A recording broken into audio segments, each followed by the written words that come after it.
100 billion sensors right now in play. 100 billion sensors in play. So let me ask you this, folks. How in the world do you spread 100 billion transistor slash chips, these microscopic, these miniature chips, and they are literally about the thickness of a human hair?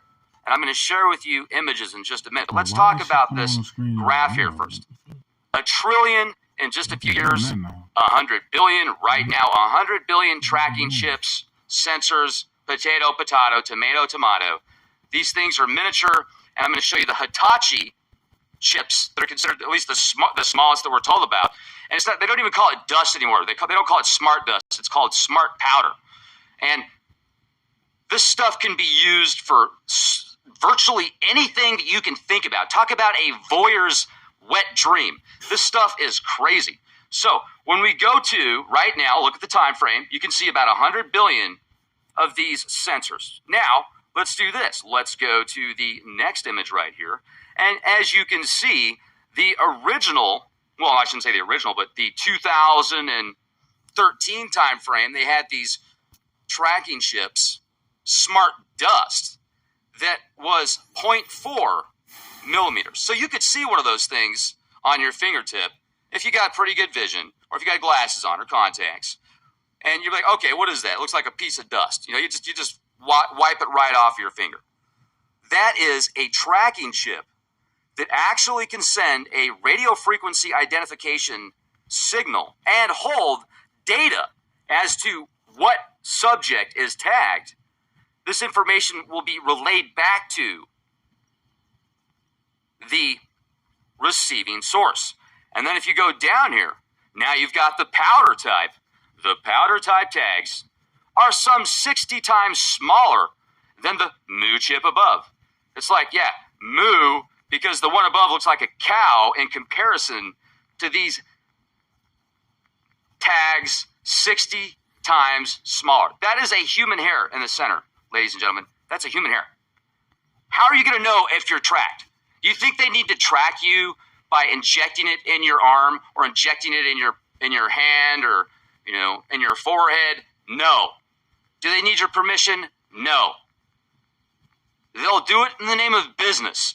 Oh, it's for businesses, ladies and gentlemen. It's so you guys can understand things better and really, really feel connected, ladies and gentlemen, because you need to feel connected. So how do we do it? Well, we literally connect you into a virtual harvesting farm where we suck your soul out slowly and use you as an energy source. And then when you die, we take you down the wrong path and recycle your soul so we can do it again. Welcome to the New World Order, ladies and gentlemen, where we love you so much. If you don't want aspartame, you have an option for bleached sugar. Which do you choose? Do you want to cut off your arm slowly, or do you want to drink poison and have your digestive tracts fall out of your a-hole? You'll live either way. You choose. That reminds me of Saw, right? The movie that everybody loves now.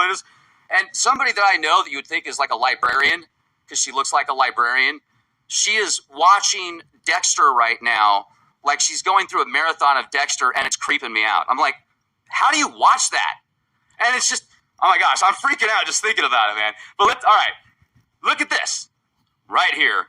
This is the U chip. This thing isn't even as small. It's not the mu chip, but the U chip. Look at just take a quick look here at the, not only size, but also the radio frequency, emitting at about 2.45 gigahertz. Look at the communication distance. Look at the data capacity.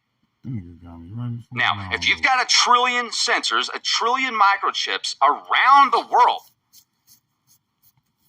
bouncing information and data back and forth, Wi-Fi signals can track human beings and movement.